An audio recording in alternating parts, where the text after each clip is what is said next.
তো দর্শক, এখন এই মুহূর্তে দাঁড়িয়ে রয়েছি আমাদের খোকসা উপজেলা ওসমানপুর ইউনিয়ন হিলালপুর যে আশ্রয় প্রকল্প রয়েছে, সেই আশ্রয় প্রকল্পের দেখতে পাচ্ছেন এখানে 30টি পরিবার রয়েছে।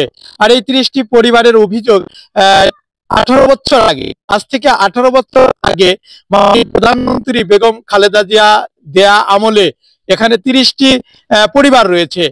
তারা দীর্ঘ 15 বছরে কোনো আর্থিক সহায়তা বা কোনো সুযোগ সুবিধা পাননি বলে অভিযোগ করেন।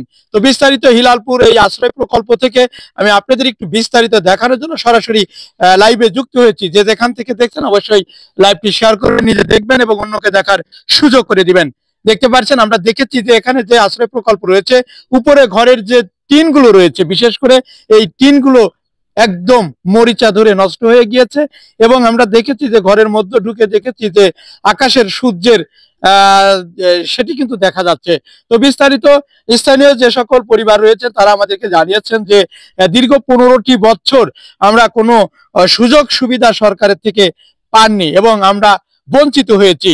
তো ইতিমধ্যে আমরা সেই খোকসা উপজেলা ওসমানপুর ইউনিয়ন যে আশ্রয় থেকে আমি সরাসরি দেখানোর জন্য লাইভে যুক্ত হয়েছি। যে যেখান থেকে লাইভটি দেখছেন অবশ্যই লাইভটি শেয়ার করবেন। শুধু তাই নয়, আমরা দেখেছি যে এই আশ্রয় প্রকল্পের সামনে দেখতে পাচ্ছেন যে বেড়িবাঁধ রয়েছে, সেই বেড়িবাঁধ আর এই বেড়িবাঁধের পাশেই কিন্তু আমরা দেখেছি যে এখানে শাকসবজি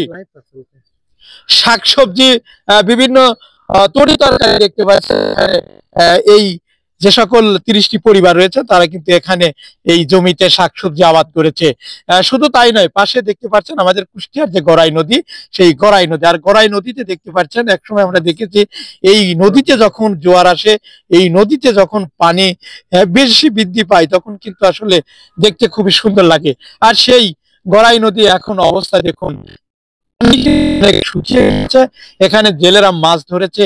এখানে ছোট্ট ছোট্ট যে সকল নৌকা রয়েছে, ডুঙা রয়েছে, এখানে আমরা দেখেছি যে জেলেরা তারা বিভিন্ন পদ্ধতিতে তারা কিন্তু এখানে মাছ শিকার করেছে। তো দর্শক, সরাসরি হিলালপুর যে আশ্রয় প্রকল্প রয়েছে আমি আপনাদের একটু ঘুরে ঘুরে দেখানোর চেষ্টা করব। এখানে আসলে আমরা দেখেছি যে ঘরগুলো রয়েছে, সেই ঘরগুলোর উপরের যে টিন রয়েছে, টিনগুলো কিন্তু মরিচা ধরে গিয়েছে এবং টিনগুলো কিন্তু ফুটা হয়ে গিয়েছে।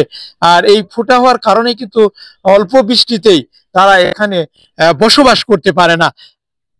তো দর্শক, আমি সরাসরি আপনাদের এই হিলালপুর যে আশ্রয় প্রকল্প রয়েছে সেই আশ্রয় প্রকল্প থেকে বিস্তারিত দেখানোর জন্য সরাসরি এতক্ষণ চেষ্টা করেছি। তো দর্শক, হিলালপুর এই আবাসন প্রকল্প থেকে মোহাম্মদ হাফিজুল ইসলাম বকুল, নিউজ 25, খোকসা, কুষ্টিয়া।